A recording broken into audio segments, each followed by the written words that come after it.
and I've been returning phone calls with parents, because in that letter that I sent out, it's asking you to contact the school or the attendance director. So I've had multiple conversations this morning with parents that are checking in and saying, you know, we had some illness, so they're aware that they need to get some doctor's excuses in, or we've even had some bus notes that we need to get in. And Mr. Hoover's team has made it very simple, as simple as possible on parents to get those in. There's now they can submit them electronically through our website, or they can send them in, like they did. He put together a refrigerator magnet for them, had all the written dates and QR codes and that route as well. So we have many different things in place for parents to make it, make it less painful for them to get communication back to us. We had, actually, Mr. Gaines in Community and Schools, I believe we printed 3,500 of those. And the schools had them prior to their open houses to send to parents. But like you said, that QR code in the right-hand corner, they take their phone, they scan it, it takes them directly to our county webpage. And Cody had actually created some parent excuse forms on Microsoft Forms where the parents just answer 2 or 3, 4 questions, and it emails directly to them and to the school secretary. So, you know, how many times have you as a principal had, you know, I put it in his backpack and you a month later, you still find it in their backpack. So this can help eliminate some of those situations. We're trying to make it as easy as possible. You know, our goal is to have kids there, not necessarily have an excuse for them, but if they do have to miss, you know, I prefer there be a reason why, not just, but, you know, unexcused absences are another issue that we're tackling. This is just one of the ways that we're trying to help parents avoid accumulating multiple unexcused absences. But Can I yes, ask, sir. what is the definition of an excused absence? Well, this year the state has rewritten its attendance policy, and we went from, I believe, Mr. Davis, about 44 absent and present codes, and they condensed it down to 14. And it's basically looking at, are you there or are you not? And then there are several codes on there, whether it's a student that is not there for discipline reasons, like a suspension, or if it was a bus, or if a parent notice one, the doctor's note. I know one question that we've faced a lot since school started is basically the state no longer recognizes educational leave. Because, you know, there are so many parents are putting in educational leave requests to go to Disney World or go on family vacations. And I understand that some of the trips that they take can be educational, but you're not in an educational setting. And, you know, Ms. Losh at the State Department did speak, she's spoken to many, many parents about the educational leave. But how does the kid get an unexcused absence? Basically, the excused absences right now are a parent note or But how do you get an unexcused absence? if there's no documentation to be excused, it defaults to unexcused. They don't bring you. They're all unexcused defaulted, and then they have a way to prove that it's an excused absence, then the secretary documents that in the WVEIS system, and it turns into an excused absence. But he stays unexcused till something.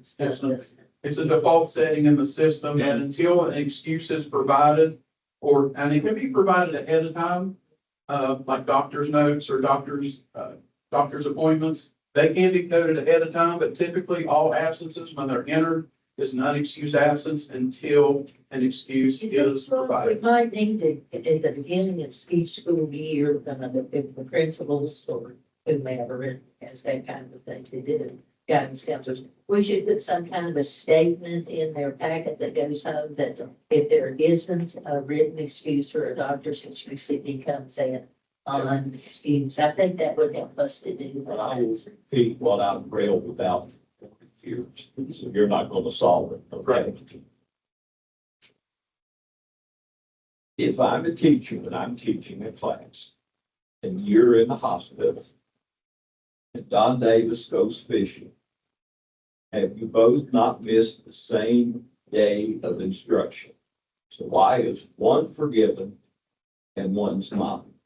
Because one Well, is, mine could be, my parent wrote a note and said I was sick. yes, or you really were in the hospital and couldn't come. But the focus should be on the lost instruction, And that's what is, not compliance with giving a note back and forth. It's the instruction that they're missing. yeah, and that's the focus of chronic absenteeism, is when you look at the chronic numbers, it's absent and present. It's not excused and unexcused. When you look at those chronic absentee numbers, it is solely based on, are you sitting in that seat at that school that day? And the only things that are forgiven from chronic absenteeism is suspension, or it is the bus didn't run, because that's out of those kids' control. Chronic absenteeism looks at, are you expected to be at school that day? And there's only two things that will remove you from that list. And it is suspension because they can't be there. They've been told not to be there for disciplinary reasons, or the bus didn't run. So we failed to meet our obligation of transporting those students to school. But if we ever had a parent who had a youngster who was, let's say, in an auto accident and had to go into the hospital and then came out and returned to school and brought, you know, the dates that they were in the hospital. I could see where if we did not give that child an excused absence from a doctor, that we would be in a little bit of trouble. Yeah. So we need to straighten that Right. kind of stuff out. When we look at chronic absenteeism versus truancy. Truancy is a compliance with the law of providing excuses for being absent. Chronic absenteeism, You know, missed instruction.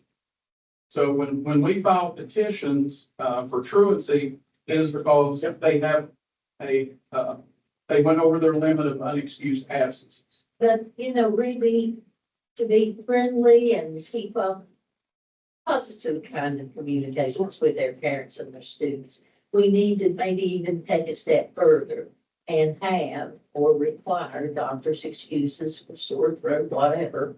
Doesn't have to be a, you know, a terrible thing, but we need to know that. And perhaps there was a death in the family. I need to know that and note that somehow in our own, if I'm a teacher, I want to know that, because I'll forget that if I'm a high school teacher and have 120 a day. I need to remember that that family had a death in their family, and that those 2 days that student was not there. And that was not just I want to take 2 days off. There was a real reason for that, even if it is not on the state or, you know, somebody's the idea. I just don't think we need to cause students and families who are honestly trying to do the best they can.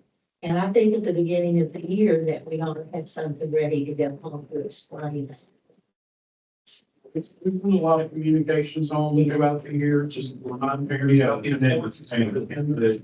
Yeah, but we need to do that from time to time because we have people coming and going all the time in our schools. Doing it at the beginning of the year is good, but I think throughout the year, reminders is also very good. But when I reached out earlier this week to some of the school attendance teams about some of the things that they are doing at the school level, some of the responses that I got back are that they are sending home the letters. I know at Midway, they said that they have luncheons. They invite kids to eat lunch with them, and during that lunch, they talk about the importance of attendance and talk about some of the barriers that are preventing them from coming to school. So they're not just talking about absence, but they're looking at causation of those And absences. they're doing it with the kids there too, so that's great. So when they get into school, they're trying to give them as many resources as they can and do what they can while they're there with them. That sounds good. We might want to share that with all. We can focus on attendance through our SAT referral system. It's not just on grades, but attendance is one of the reasons that we can enter a student into the SAT system. We did have attendance informational billboards put in the 3 attendance areas that there are billboards available. We have one just before you get to the Y and Yawkey. We have one here in town and one in West Hamlin to just raise awareness on the importance of attendance. It's great. Now, if we're gonna look at raising achievement in Lincoln County, it's gonna start with attendance. It sure You've got to be there before you can Learn. take those next steps. I will tell you that through Mr. Hoover's team's work last year, we were able to drop our chronic absentee rate 12%. That's amazing. That really is. Now, when we talked to the principals, this week, and I gave them some trend data, and, every school in the county was trending in the right direction, and like I said, since COVID, that chronic absentee rate is coming down. Drop. It is getting better, so, and I do think it is the help of these social workers and the community and schools people they're making phone calls every day, they're contacting every absent student. That's wonderful. They're doing home visits, they're going out and doing well checks on these kids that may have missed 2, 3, or 4 days in a row, and they've not been able to reach them by phone. They're going to the homes and doing home visits, so they're out doing a lot of That legwork. sounds like they're doing exactly what we need to do to make it positive, and that's what we want. If they're there, they most likely are learning, and if they're not there, that's absolutely not. Mr. Barnett, who has the better attendance, students or teachers? Not every, Well, if you look at percentages, teachers, If they're at school more than you. they're coming to work. So, we're looking at 2,700 students, versus 300. 300-ish teachers, so, I'm talking percentage. Percentage. right. that's good news. And last spring, Mr. Davis, Mr. Barnett, and I, we did go meet with the Lincoln County prosecutor and the assistant prosecutor, and they were very much on board, working in conjunction with us of holding these parents accountable for kids with an abundance of absences, and they're not showing improvement over the years. So they are also very much on board of getting with the school system and working with the school system to try to hold an accountability piece that's not just on the school system, But but on the right. small I screen. mean, we only have 8 hours today. I mean, we got to work in conjunction with parents and the community to fix a problem that's just bigger than one piece. Yes, it is. We also have been having timely ALC placement meetings. If we have a kid that is getting in trouble and it looks like they're going to be facing expulsion, we have those ALC meetings immediately to where these kids are not suspended 10 days and then they go to ALC. In a lot of cases, especially if they're special education kids, we are having that meeting that same day or the very next day. So we're not putting our special ed students out I'm for not more sure. than a day before they are back in a placement where they're receiving their special Because of the education. services. IEPs, we need to continue that, but it probably would be a good idea for everybody. But where are the alternative learning centers for those who are going to? Where are those placed now? It's over beside the Hamlin PKA gymnasium Okay. and out in the old, it was a band room, Yes. kindergarten. Yes, I room. know. Yeah. But he has 2 self-contained classrooms over there with restrooms and. So for 2 teachers? We have one, but our numbers grow to where we have to have There's 2, but there's a teacher and an aide over there. So we have from like, pre-K through what, 6? It's only through 6 through 12. Okay, only 6 through 12, so the little folks don't come in. Not yet, but I think it was in legislature about possibly looking at Yeah. elementary Yeah, ALC. it is. We actually applied for a grant to pilot it this year. But we were competing with Kanawha County and some of the bigger counties. So we didn't receive that, grant to pilot it. But we are looking at, starting in elementary ALCs. We'll have to find a site for it and then see how we're going to be able to fund it with a teacher and an aide or whatever we need to. We have to apply every year for the 6 through 12 alternative learning center teacher Every year. every year. When would, do you know, before, like, during the So summer? usually if you apply, you're gonna get it. Okay. Go up, we, So I far, think Mr. Lambert's been doing that for about, 13, 14 years now. Yeah, that's So 13, 14 years in a row, we've gotten it. but we don't have don't have an elementary. No, and there's no funding for that right now, From the state. correct? And I did hear yesterday at our ASA meeting, Superintendent Black mentioned that they're looking at talking to the legislators again to see if we can't get some funding to help with that, to help also. Yeah, I saw that in the Charleston paper yesterday. But, in the future, if you all would like monthly attendance reports, whether I'm here to present or not, I can prepare, a monthly report for you guys as far as the daily attendance rate and then updated chronic Would that be absenteeism. too long to do? I'd like Not for to, you, I'll figure it. thank you, I'd like to see that. Because sometimes I work, well, a lot of times I worry about it when I'm out driving around and see some of the teenagers walking across the road and coming into town. But that's just me, because I worry about Maybe the that. last meeting of the month, I can provide just an updated That'd be good. attendance data. Then we for can you see guys. how it's going. Sure. I'd like that. Thank you, Mr. Hoover. Yes. Anybody else have any questions or concerns? Appreciate it. You're probably too young to remember Pruning Town. I was threatened with Bernie before from something. Exactly. People my age lived in fear of I Pruning. was a high school principal one time that used to mention Bernie. It's I believe that's someone I know too. You have Who lives to up skip from me. fear of Pruning Town. All right, thank you, Mr. Hoover. Thank Thank you you. for your time. I should make note that during that presentation, Mr. Wilson, board member, who is now in attendance with us. Juvenile. At this time, we got administrative items, 4 for open for discussion. Any discussion on administrative items?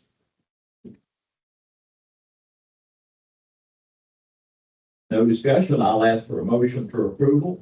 So moved. Who made the move? Cartwright, second. Wilson seconds. All in favor of approving administrative items, say aye. Any opposed? And it's 5-0. Bring us to the finance section, and I believe Mr. Austin Lucas is this where you're gonna make your presentation on? I'm gonna hit some hot points there. Okay. We'll It being also. let you make your presentation, and then we'll Under address the administrative. finance after you finish. Is big under, I don't have 4, you could talk about B, Item 5, A and B. what did, okay, A and B, okay, so start. Okay.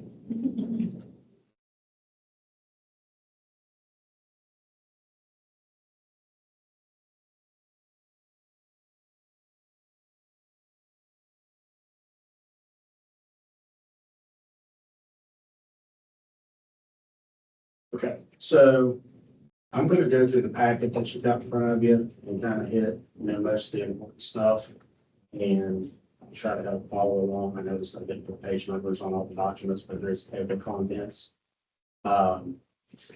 So just be patient with me, try to work through that with me. So for fiscal year 24, that we just wrapped up, we're still in a strong financial position. We added to our net position, a lot of our construction projects, increase the value of the things we offer in our school system. We still have a significant fund balance. The majority of that will ultimately be used eventually to continue funding the Duval construction project. Those numbers are in there and I'll highlight them when we get to them. But as Mr. Barnett and I have stated before, going forward, we have to be cautious. We have to continue to monitor everything closely and always think about necessities. The board has accomplished a lot in the last couple of years, a lot of projects, a lot of changes. We have to be very cautious and maintain ourselves, so we don't get overextended. We haven't even started building and doing all yet, so. So first couple pages, you'll see a tax document. It's got some blue highlights on it. It's about the third or fourth page 3. That's a representation of our yearly tax collections, which would be our excess levy and our regular levy. So our total tax collections for fiscal year 24 was $6.988 million. And if you compare that to last fiscal year, it was about $500,000 more than we collected last year. I can't quite say if that's any type of prior tax or if that's just complete timing on when people are paying taxes. But it was more, so that is positive. It's right at our budget estimate. We budgeted 6.97, so we were we were within the budget, we were right at the budget that so we were right there. We didn't have a year when we were down on our collections at all. There's 5 years worth of data there. So you can take this home with you, you can review that on your own. It kind of fluctuates year over year. You can see that there on the totals column. And the next page is the same thing, just our financial systems printout of the same tax collection. It's not as visually pleasing, so you can skip over that next page. I'll just kind of let you guys look through there and ask questions as you come to them, but I wanted to highlight some things programmatically in our school system. So, when you're looking through there and you see an item that says, for example, administrative central, so that's expenses in the central office.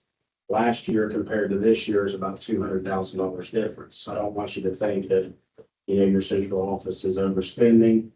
That's just based on, reclassification or how we classify the expenses. So if something got classified, incorrectly in the beginning, and I'm not saying that as a mistake. For example, if an employee is supposed to be coded into different departments and they happen to be coded in one, and we find it, we fix it. So it's not an over expenditure in your central office.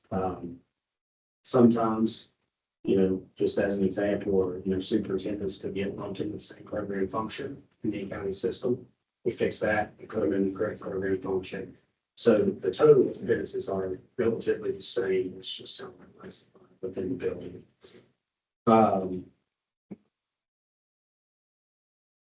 This past year was our first full year of payments on our lease purchases for the Duval project and for the Lincoln County High School project. That's about $460,000 for the total for the year.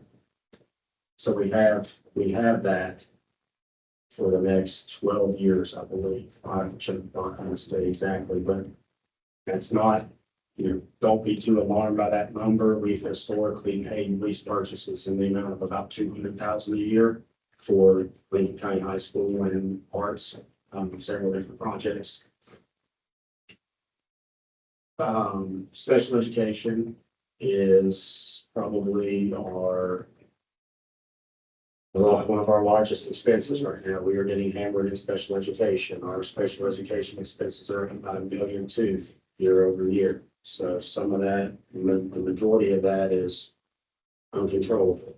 We hit a number, we have to hire staff, student requires X, we have to provide it. So, you'll see in there that if you look back over the last 5 years, each year, these expenses have continued to climb. It gets according to what's in that IP, and we have to follow them. Most likely, I'm not entirely sure, but yeah.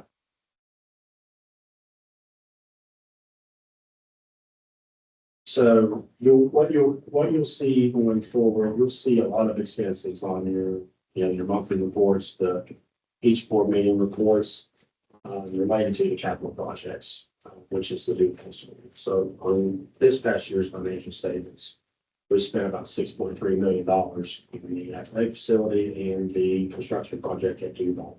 So as we go forward, that's going to keep increasing until we get that project completed. So you probably are aware, but we submit those invoices for reimbursement pretty much as soon as we pay them, so that we don't have a lapse in our cash flow. We can keep our monies invested and continue to receive interest. So typically, we get an invoice, we'll get that paid and get that money back in our bank account.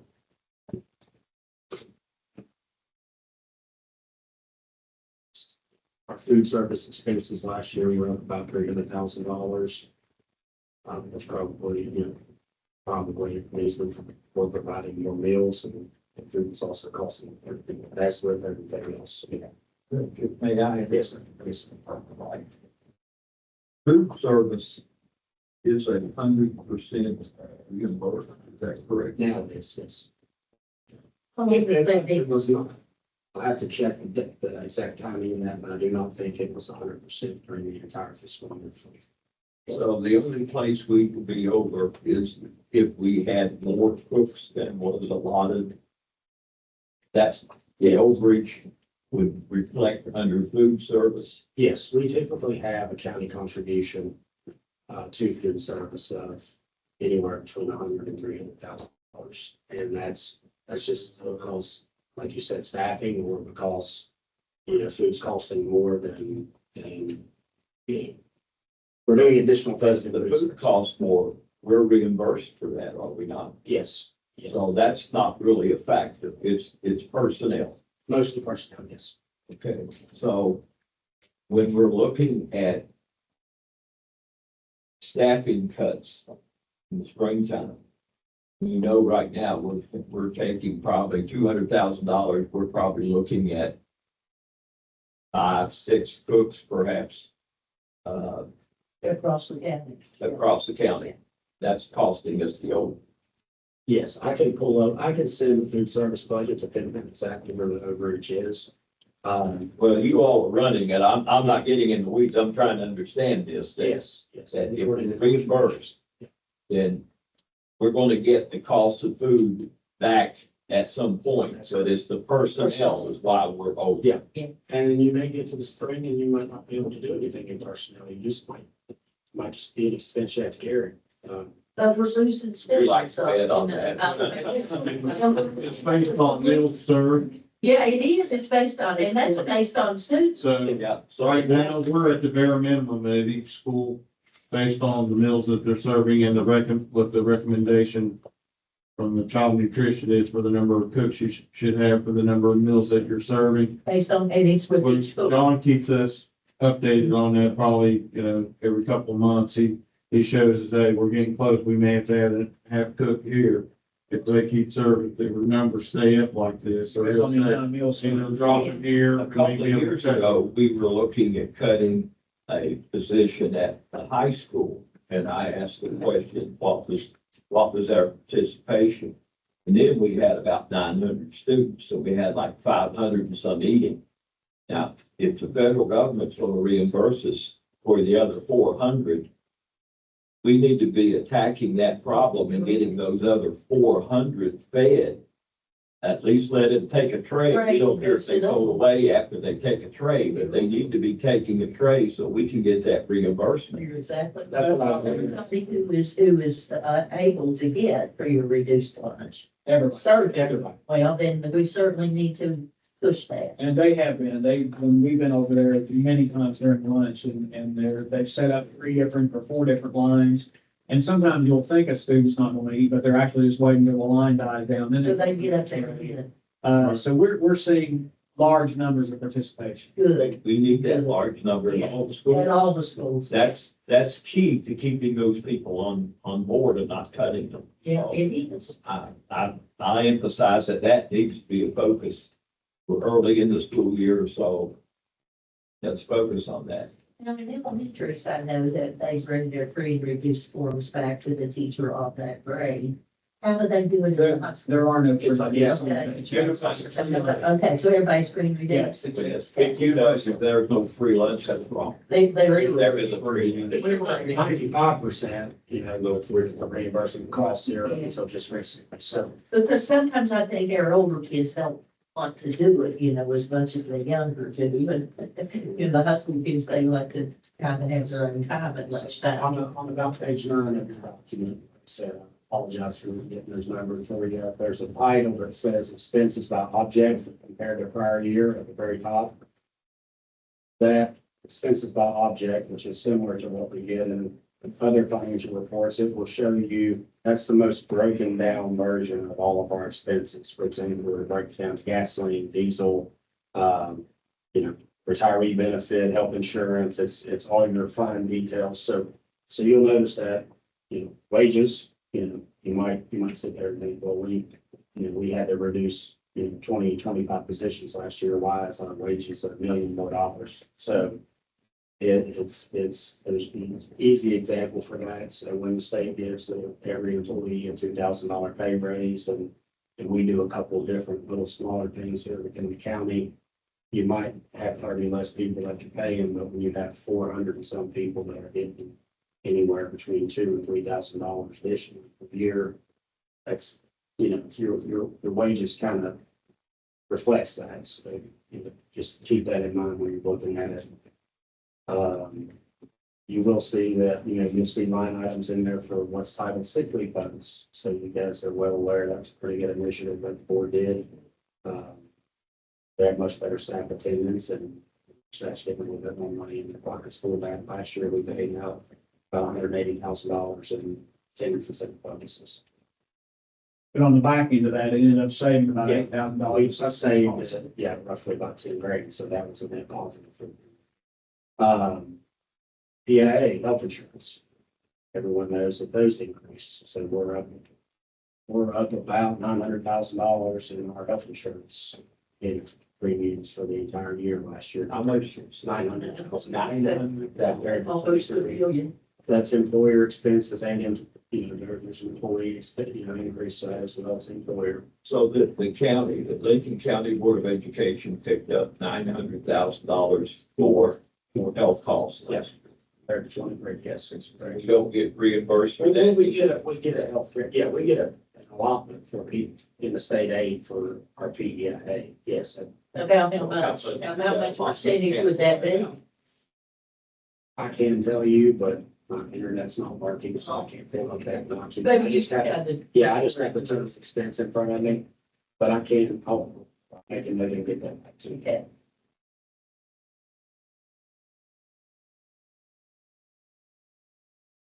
Utilities, the utility increase, they increased significantly.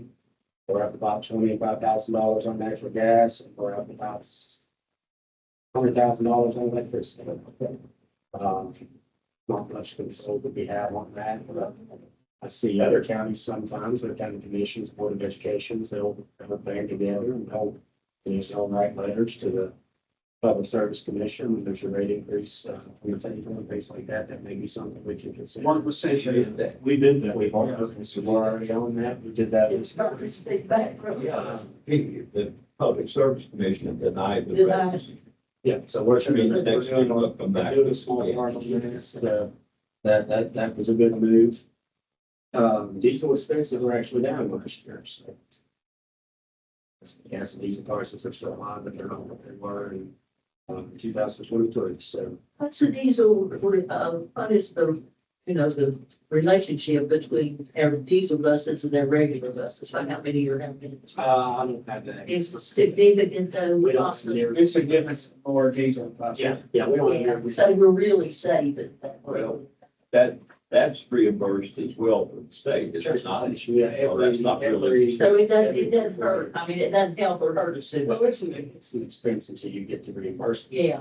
But you don't get the reimbursement until years, it's The on, end of the it's on year, a rotating basis. so it's not the end of the year, it's just like whatever. There's a very complicated formula for how that transportation is. No, we do not get it every year. You get a reimbursement every year. But it's not the one we just said. No, that is correct. Okay. It's not, we're not getting reimbursed already in 2025 for the expenses that we just submitted in 2024. That's not how they do it. They just can't turn it around.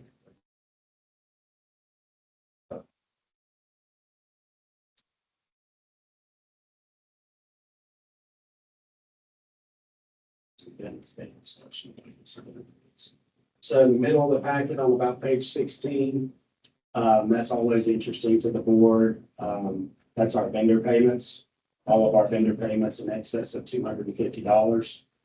So it's broken down in order from most payments to lease payments. We will have a really high number at the top, which is our tax remittances. And then, at the bottom, you might have a travel reimbursement for one of your employees. I don't know what this page number is because they don't have the numbers on Yeah. it, but So, the vendor says number, vendor name, amount of check. Yeah. First Century Bank, 3 million. yeah, that's all of our. That's the big time boys. Yeah, that's Okay. our payments to IRS. Okay, And then right below that, you'll see Paramount Builders, that's the vendor for the P-ball school. So they're broken down from largest payments to smallest payments, and if you remember, last year, or the year before, the board wanted us to change the way we were listing the credit card payments on the agendas. So I've got a little note on mine. You'll see a US Bank payment total in there of about $580,000 Yeah, near the top of that page. yeah, Last year, that was about $950.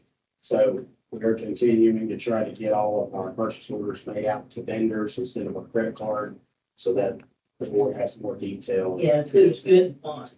Each board meeting, when they see the financial agenda, there's more detail there than what there was previously. So, Austin, can I interrupt you for a couple of things? Yes. Here? Last week or the week before last, time kind of escapes me. The state came down and was kind of monitoring us referring back to when we were on the state of emergency in the region. We were on the thing that we did before. And they were asking me questions, and I said, hold on here. I said, you know, you're asking me things. You will take over the state. You will take over Board of Education and relegate us to the side. But yet, it's not my role to look at purchase orders. That was one of the things I think they had as a finding before, was purchase orders weren't being done. It's not my role to look at special ed records, but that was one of the things that they found and held the board responsible for. It's not my role to make sure that transportation is following the right paper route that they're doing. I don't really have, as a board member, I don't have access to that. But I will turn around and ask Mr. Barnett, hey, are we getting things straight in special ed? Are we doing that? So I'm going to ask you the same things here. When it comes to finance, are we following requiring purchase orders? Are we messing up like we did a few years ago? I think overall, as the county and group, we're doing a very, very good job with that. You gotta be doing a perfect job. Yeah. Well, we scrutinize everything that comes across our The other desk. counties are perfect. There's things that you have to, scrutinize everything. I would be lying if I told you there wasn't an invoice somewhere with the date before purchase order. We catch it, we fix it, we send invoices back, we try to make sure we have purchase orders for everything. We're doing a great job with that. Most of the time when we have issues with our vendors, there's some things that we do. So you're just, your directors or whoever might not know that company's gonna send you an invoice in July for renewal. And you gotta know to have a purchase order prepared for that. So As a CFO, you feel comfortable that you're complying with the intent of the law. yes. Okay, The only thing I worry about, Austin, and it's because I'm a board member, is when I look at these where it says vendor number, vendor name, for example, you said 99,300 First Century Bank, and it was in the amount of a big money, and it was for IRS. Well, see, I would have no way of knowing that unless we would ask that question of you. I know this would be awful to do, but for instance, maybe Mountain State Educational Service, I would have no idea what we paid for them. I wish we could put a little parenthesis there after that name and put a small kind of an explanation of one word. there's some.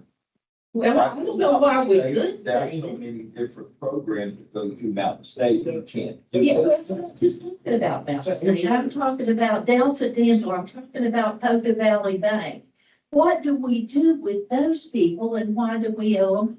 Why are we, I just think as a board member, we need to be fiscally responsible. For the detail that you're probably asking for, you would get not in a lump sum or like that, but you would get that at each board meeting on your financial agenda. In the right-hand column, the Okay, right-hand column, it will say, on this thing. it will say transportation, We never maintenance. have been told that. We didn't know that that's really what it was.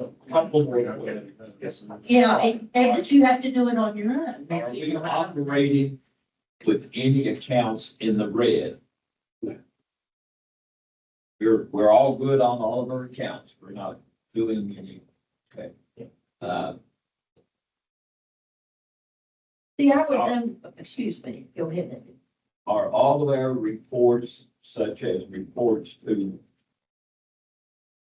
I don't know enough about this to really make a good question, but PEIA, reports to retirement board, reports to the different entities out there that require them, are we meeting all these things on time? The majority of the time, yes, we had, a little bit of rough time. July. We had a little bit of rough time this summer, things that really need to be spoken about in a public board meeting because it's employee related. As a group, we had to work through and get straightened out, but, we're not getting calls from the retirement board, IRS or any other agency, letters from any of those, any of those agencies. I've been contacted by no. And I was just wondering, for us board members or for the public, after, for example, Just Tech LLC, it's on another page, $24,000. Well, I know $24,000 is just kind of a whole, a big thing. But for those of us who are just, That's what I was just saying. It's in these monthly but reports. I never knew that before today. Did What you? did you think you were approving? Well, I did, I looked at it, but it did not, nobody ever said this goes to that. I'll see if I can maybe get you some details. Okay. Yeah, that's the only thing. We don't see how it all, as new board members, I'm sure that sometimes you all have questions too. Yeah, but yes, sir. Sorry, you sit down with Mr. Mostello and I. Come in the office and give us the printout of each fund, maybe that. Yeah, I'd like to have that too. Research I can give her what I get. Yeah, yeah. I had a couple more questions, but I can't remember now what they were. Oh, we have one is that, your staff down there has changed over the last 2 or 3 years since I've been on the board, whatever. And I try to make a question to ask you every year, do you have adequate staff to do the job that's required? Yes, yes. Yeah, we have enough people. So I'm gonna take it that things are well and good in finance and that although we can't spend like there's no tomorrow, I don't have to stay up tonight and work. Yeah, you should not worry. I will tell you when you need to worry. I'll tell you this right now. I don't ever expect the board to, not hold us accountable, just like any other department in the school system. I can tell you that Mr. Davis and I do not rubber stamp requisitions for purchase orders. We scrutinize everyone, and matter of fact, I went down to Austin Golf this morning, so why are we buying this? And to get an explanation. And he knew and told you. Mr. Gaines, for example, there was a television thing requisitioned by the group. And, I said, well, why are we buying this? We have 4 of those sitting back here. I said, yep, you're exactly right. Let's not do this. So we are scrutinizing everything that comes across our desk because we are fiscally responsible. We've got a school to build, so I'm very cognizant of every single thing that comes across and we are checking everything. And guess who else was responsible? It's sitting right beside you. Ultimately, the board is responsible. When the state comes in, they put us in a corner to run things. And yet we technically don't have the access or the authority to do those things. And finance is so technical. Yes. You give me all of this, but I don't know what I'm looking at. And no amount of time is going to help me because I'm like finance the way I am with music. I just don't understand. Yes, so, well, I will tell you that we do communicate very frequently with the state department. If you call up anybody up there, they're going to ask you, if we hear from the most, Lincoln County's going to be on top of that list. That's it, because we don't like to do, we don't know, we find out. Well, also local to you. I was here when the review was going on, and I had somebody from the state department in my office at my office table for 4 months, so. I'd like to try, that was not a bad experience, but my goal was to prevent that from happening for the board's sake and for my sake. Well, we are the board and we are elected and we are responsible for every single thing One we last do. question. Now, I'm not, hang on a minute. Okay, go ahead. And we need to ask you. And so that's why I'm glad you're saying, if you have a question, ask me. And that's what it needs to be, you know, because we are literally elected by the people and put in this position to be responsible for every single amount of money that's spent by the Lincoln County Board of Education, because that's who we are.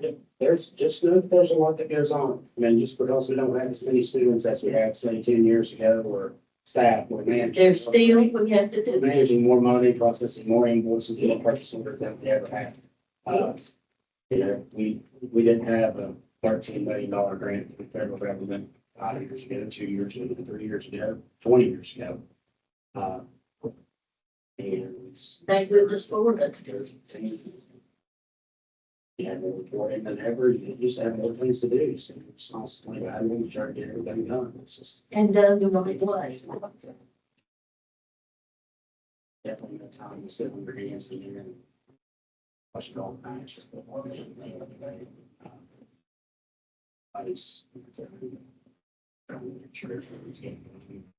Sometimes I'll fall short, but.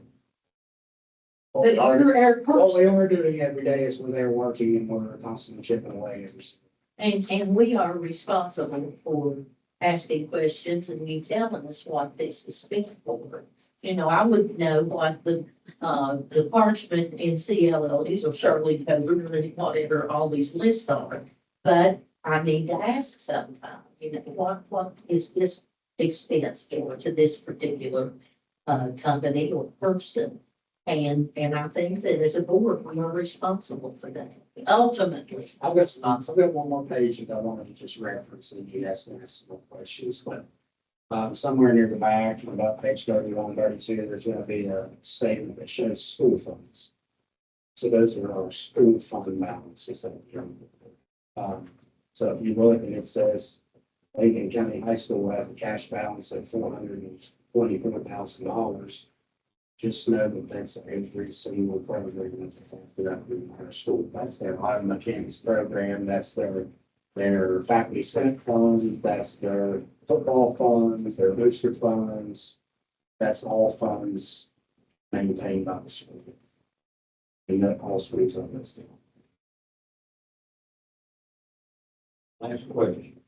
This is the next audit or review or certification of our files. So we just completed our FY 23 audit, was just completed. Our report was issued. I will share that. Our audit firm will actually meet with myself, Mr. Barnett, Mr. Davis, and 2 members of the board. At a date here as soon as they can get it scheduled. I'll reach out to Mr. Barnett, he can reach out to the board to see what members will want to be present for that. And then you can ask questions to the auditor or whoever you want to ask the questions to. There have been statements made in the past that, Lincoln County doesn't get as good of an audit as it used to get. Well, I don't know if it does or if it doesn't. The state auditor's office is doing audits. I know that the firm is doing a good job. They're looking at all the files, they're requesting the files, and nothing's changed. So I want you to know that you are getting the audit that's required. It's getting submitted to the State Department and State Auditor's Office. We did get a very good federal audit back on the ESSER funds. It's a very good audit. We just When was that? we just completed When was the day? We got the audit. I got the audit going back before the last board. I mentioned it last board. Yeah, you mentioned it, I didn't. all that stuff happens. Trying to get this stuff together. You got to do the audits. They just send you stuff you gotta do, so you gotta keep up. Well, so our purpose of the school system is education, but without your office, being on top of its game and keeping us financially sound, it all falls apart. So I It's very thank you important. for the work that you do. Your people are getting paid, we're not missing paychecks. That's the most important thing, because you guys will probably have a lot to say to me if there was an instance when you didn't where people didn't get paychecks. Oh, They're knocking on my door and I'm trying to lock it. Yeah, Anybody else have anything to Mr. Luther? no, but thank you, Austin. Thank you. All right, with that, we've got the finance section. Any other discussion on finance? Motion to approve. Wilson makes the motion to approve finance. I'll second. Burns seconds. All in favor, say aye. Any opposed?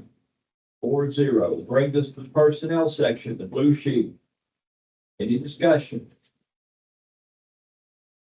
I have a question, here, Mr. Barnett, if you would, be kind enough to address it.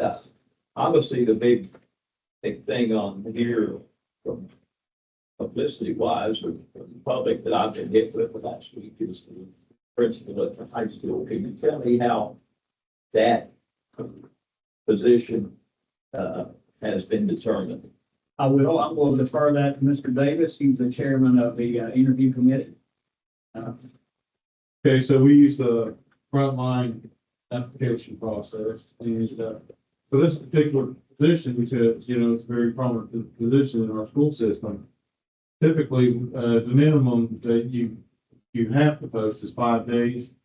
But because this was a very prominent position, we felt that we should double that, try to get as many qualified applicants as we could. So we started out with posting the position for 10 days. Once it closed after the 10 days, Mr. Barnett, myself, and Ms. Atkins, we screened the applicants to see, you know, who actually had, number one, who was qualified. And we looked at all the materials that they submitted within the online application. And so, we made a list of those that we were gonna interview, which, and on the slides was pretty much most of the people who were qualified to interview. How many people want? Can you remember the exact number? Was it 8, 10? One person pulled their bid, there was sent over back.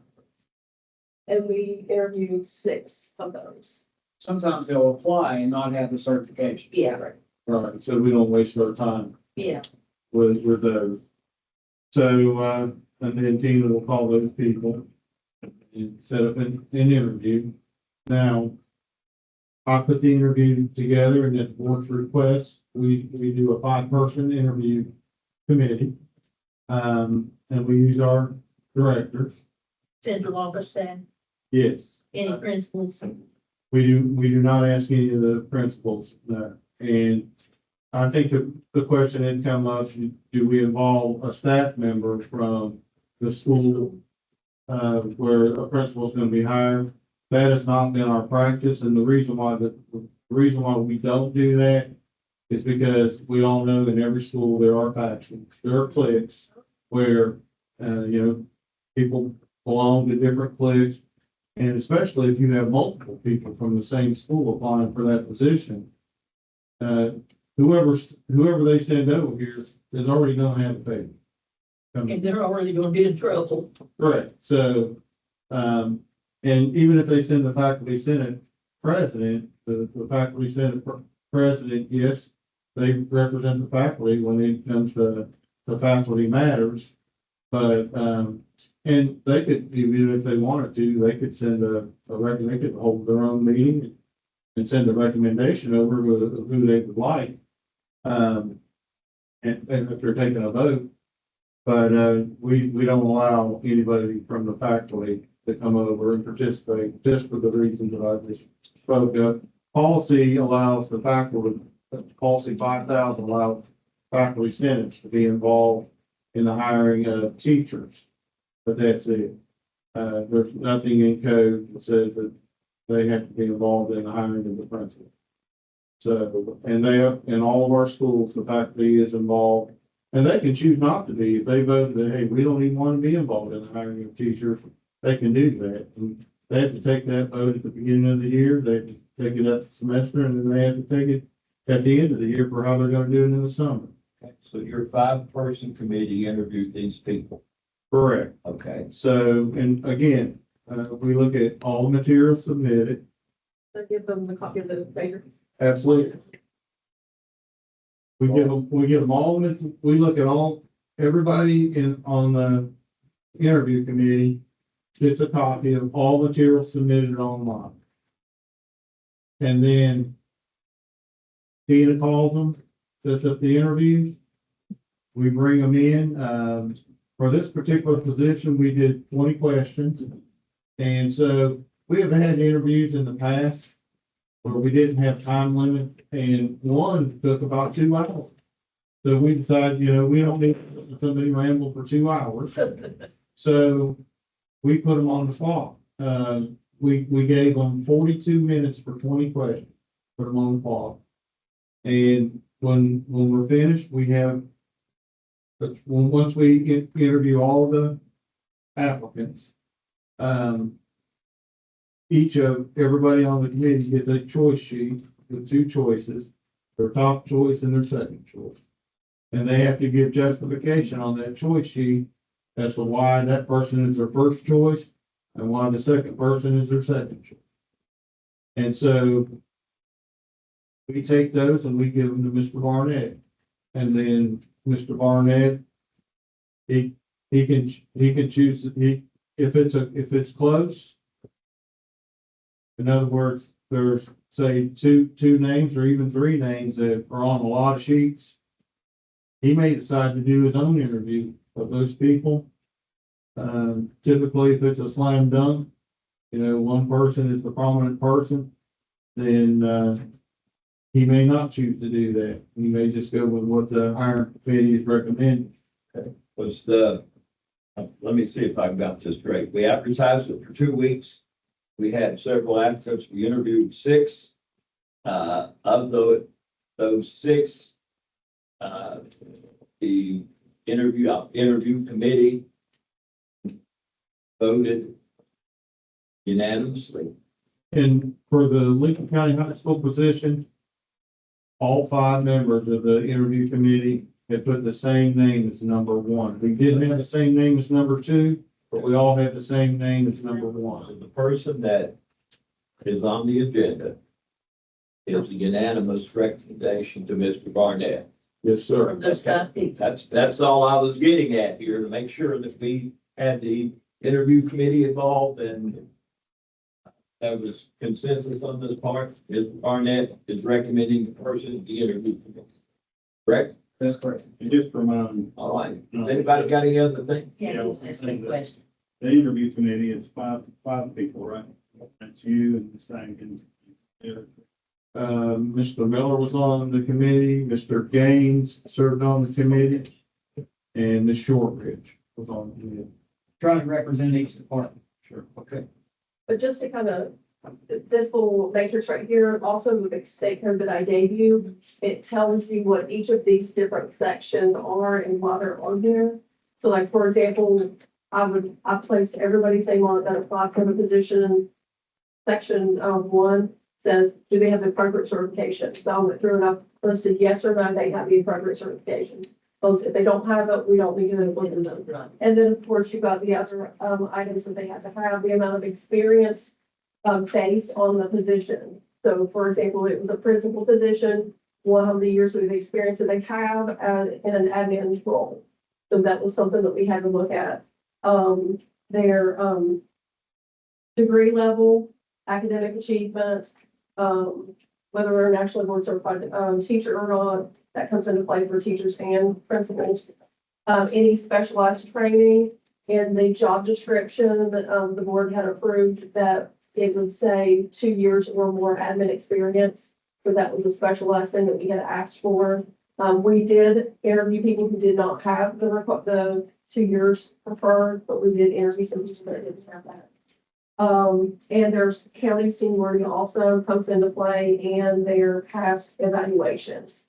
So we look at all that stuff, and that's the things that we looked at when we decided, okay, who we're going to interview for these positions. We look at all that stuff, not just, the interview is part of it, but it's not the only part of what we look at. I asked that question not to challenge you all at the end of anything, to make sure that We understand. everybody understood the process. Because we board members have one part in this process. That's either to approve it or disapprove it. We don't do the interviews, we don't do anything else. So It helps if we can understand. Yeah, it does. all right, thank you. Any board members got any other questions?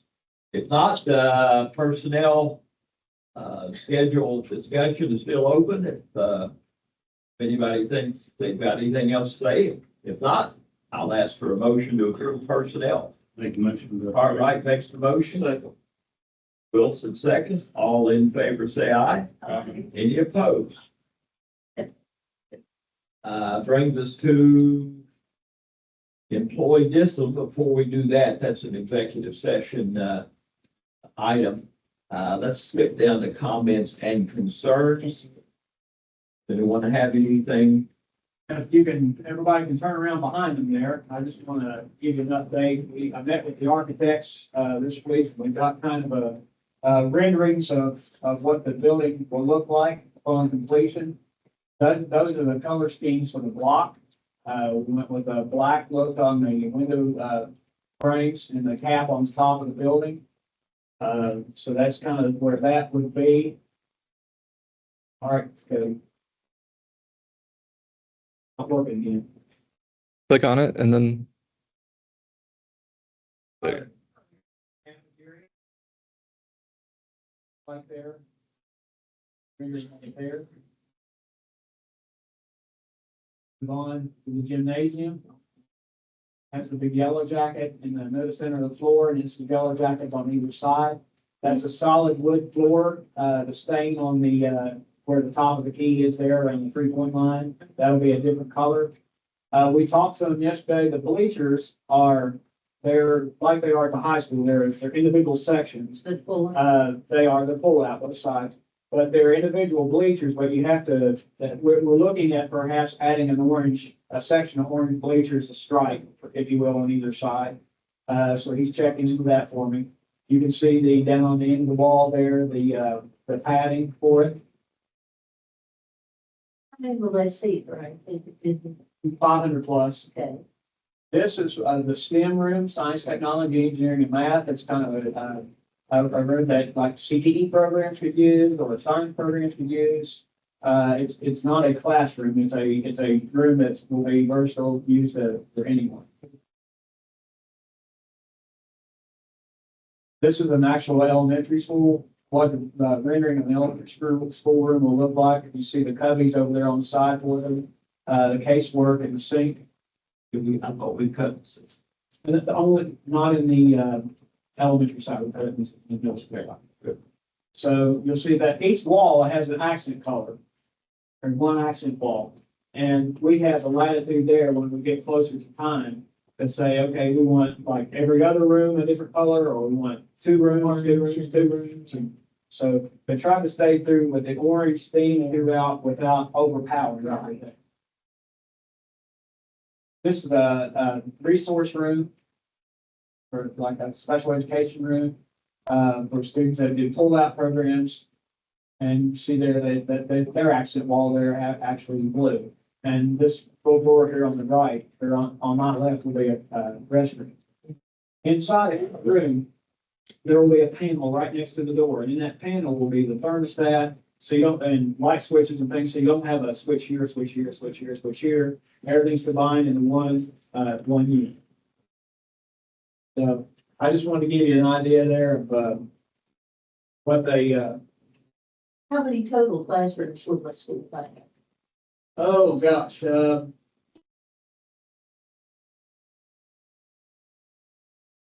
40. When you include bedroom and, music room, art room, the cafeteria actually will have a stage in it, like one of the arts. So I'm real pleased with the way this looks. I just want to see some bricks flying up there. And I just wanted to share that with you before we got going. So please share that with, the students. We have not. I wanted to share it with you first, and then we're going to put that on our social media page. I think they'd be anxious to see that. They'll be excited. Something to look forward to. I do. Absolutely. I'll just say your board members don't leave, go down to Robin's office after the meeting and when you just sign a letter, I have a letter putting the two minutes on it, I have a letter going to the governor asking for money once again. So we'll, facility over there, so we need that signed. It's, it's realistic, and really, really have kids in that, in those rooms. Christmas break of 26. Okay. We're hoping earlier. Yeah, We're over but there, that's still pretty darn. What may end up happening, and I can't predict the future, but what may end up happening is we do an extended Christmas break for Duval to move. Or an extended Thanksgiving. Or an extended Thanksgiving break, Right, so we can move. move everything you have ready when they come back, that's a good idea. I'm real proud of that. I told Mr. Barnett that we ran into a expected delay, but they found that split in that deal. But to me, they never stopped working. They kept working there the entire time. And they've had such great weather this summer that I'm sure they built in to their scheduled days that they couldn't work. Well, they worked those days this summer. So I don't know why we would be experiencing a delay because we've never really stopped working there. So I know there's extra work that came in, but another crew was doing that. So I'm still hoping that things are going to go together. We're going to start in September of 26. I come through last Saturday, they were working. Yeah, they worked the last 2 weekends. They had pretty good at all. So I'm hoping, and it's to their advantage to get it done and get out of there as well. So, sure. All right, with that, any other discussion and comments and concerns? Yeah, you had brought up, Mr. Bell, one time about the defending yourself in an altercation. Mhm. And, I had Mr. Barnett to bring out some information on our, discipline and suspension. And as I was going through this, it looks like that it's kind of down to even a school specific. What they define as a altercation and what their first, if it's a first offense or second offense or third offense, it looks like it's all the way down to a school level, but they kind of set their own, boundaries. But I hear a lot, you brought it up, I think, I don't know if it's 2 or 3 weeks ago, and you hear a lot in the community that, hey, my son just defended himself, or my daughter, or, was just defending themselves.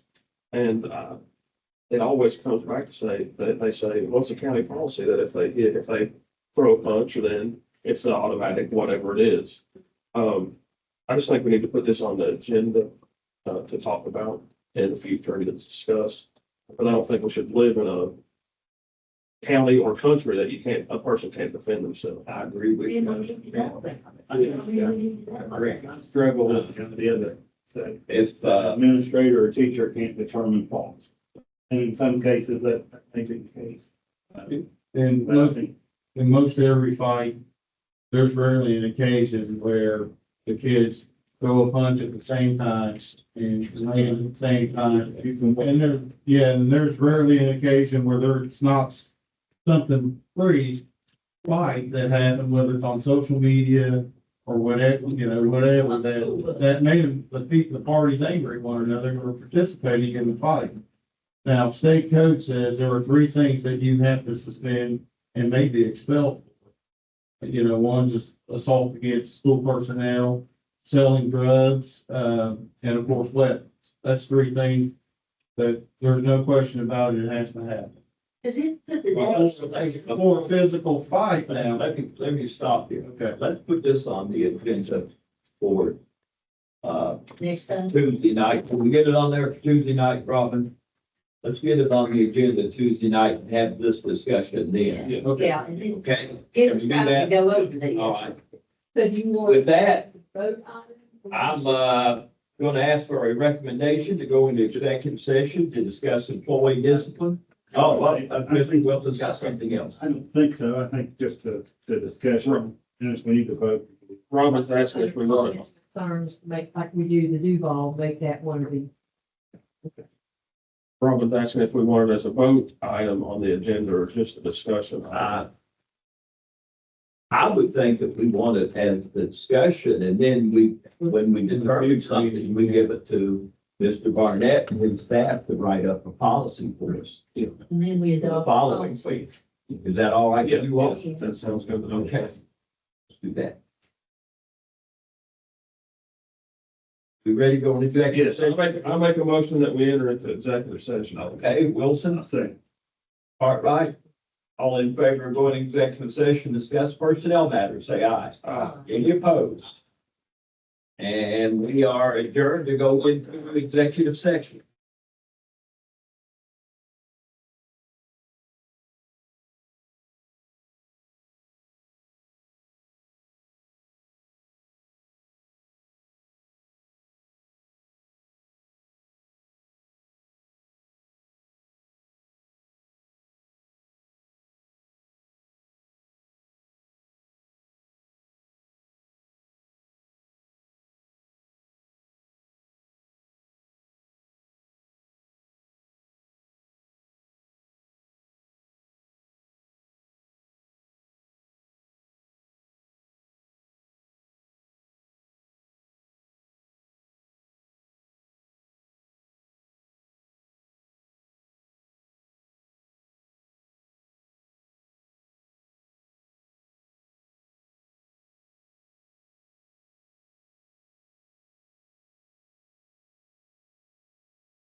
are back in regular session. Do I have a motion and a second, rather, to return to regular session? Burns makes the motion. I'll second. Art Wright makes the second. All in favor of returning to regular session, say aye. Any opposed? And now we take up ratification of suspension of service personnel. Do I have a motion to approve the ratification? So moved. Wilson, Second. Cartwright. All in favor, say aye. Any opposed? And it's 5-0, and the personnel's name is, Lisa Cornwell. C-O-R-N-W. how do you spell the last name? Cornwell. Okay, Lisa Cornwell. All right. Any other discussion before we adjourn? If not, I'll ask for a motion in a second to adjourn until Tuesday, October 1st at 7 p.m. So moved. All right, Second. Wilson, the time is 2:33 p.m. All in favor to adjourn, say aye. Any opposed? And this meeting is adjourned.